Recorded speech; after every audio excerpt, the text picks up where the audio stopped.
বিসমিল্লাহির রহমানির রহিম। আসসালামু আলাইকুম ভিউয়ার্স, আমি doctor Kazi Mohammad Rakibul Hasan, orthopaedic consultant হিসেবে কর্মরত আছি। আপনাদের স্বাগতম আমার ইউটিউব চ্যানেল বোন এন্ড জয়েন্ট কেয়ার সেন্টারের পক্ষ থেকে। ইতিপূর্বে আমরা আপনাদেরকে হাঁটুর লিগামেন্ট ইনজুরি সম্পর্কে একটা ধারণা দেওয়ার চেষ্টা করেছি। লিগামেন্ট ইনজুরি হলে একজন রোগীর কি সমস্যা হতে পারে এবং আমাদের কি করণীয় সে ব্যাপারে আমরা আপনাদেরকে একটা ধারণা দেওয়ার চেষ্টা করেছি। তো আজকে আমরা এইরকম একজন লিগামেন্ট ইনজুরির রোগীর সরাসরি সাক্ষাৎকার নেব এবং এতে তার কি সমস্যা হচ্ছে তার নিজ মুখে শুনবো। আজকে আমাদের সম্মানিত রোগী মাহমুদ হাসান ভাই, তো আমরা তার সাথে কথা বলি।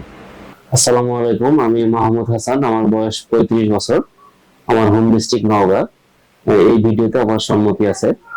আমি 1 মাস আগে মোটরসাইকেল চালানো অবস্থায় অটোর সঙ্গে অ্যাক্সিডেন্ট করার পরে আমার ডান হাঁটুতে আঘাতপ্রাপ্ত হয় এবং সঙ্গে সঙ্গে আমার হাঁটুটা ফুলে যায় এবং আমি হাঁটতে পারতেছিলাম না। আমার হাঁটতে গেলে মনে হচ্ছিল যে হাঁটুটা ঘুরে যাচ্ছে। তো আমি সেক্ষেত্রে অন্য আরেকজনের সহযোগিতা নিয়ে আমার বাসা পর্যন্ত আসি। আসার পরে পরের দিন আমি স্যারের শরণাপন্ন হই এবং স্যারের কাছে ট্রিটমেন্ট নেওয়ার পরে স্যার আমাকে 3 সপ্তাহের জন্য একটা প্লাস্টার দেয়।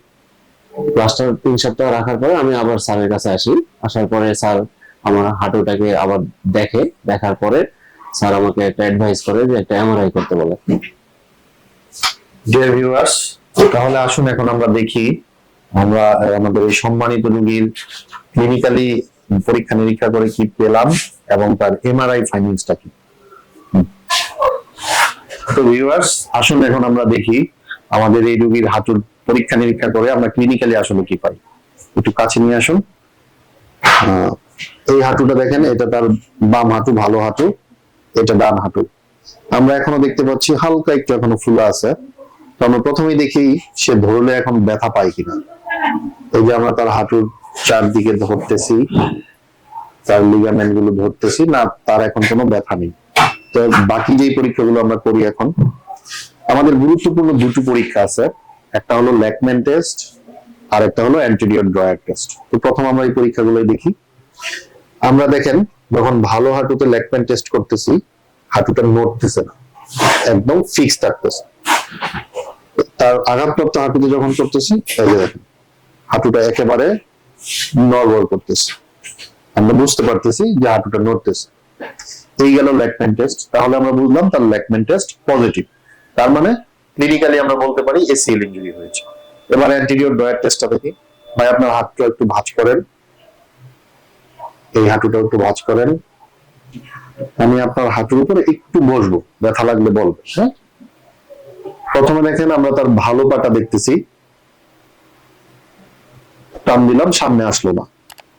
এবার আসেন আমরা তার ডিজিজ পা মানে আঘাতপ্রাপ্ত পায়ে দেখি, অনেকখানি সামনে এসে পড়তেছে। ক্যামেরাটা একটু ধরেন ভালো করে, এই জায়গাটা ফোকাস করেন, অনেকখানি সামনে এসে পড়তেছে। তার মানে তার অ্যান্টেরিয়র ড্রয়ার টেস্ট পজিটিভ। তাহলে আমরা ক্লিনিক্যালি কনফার্ম হয়ে গেলাম যে তার এসিএল ইনজুরি আছে।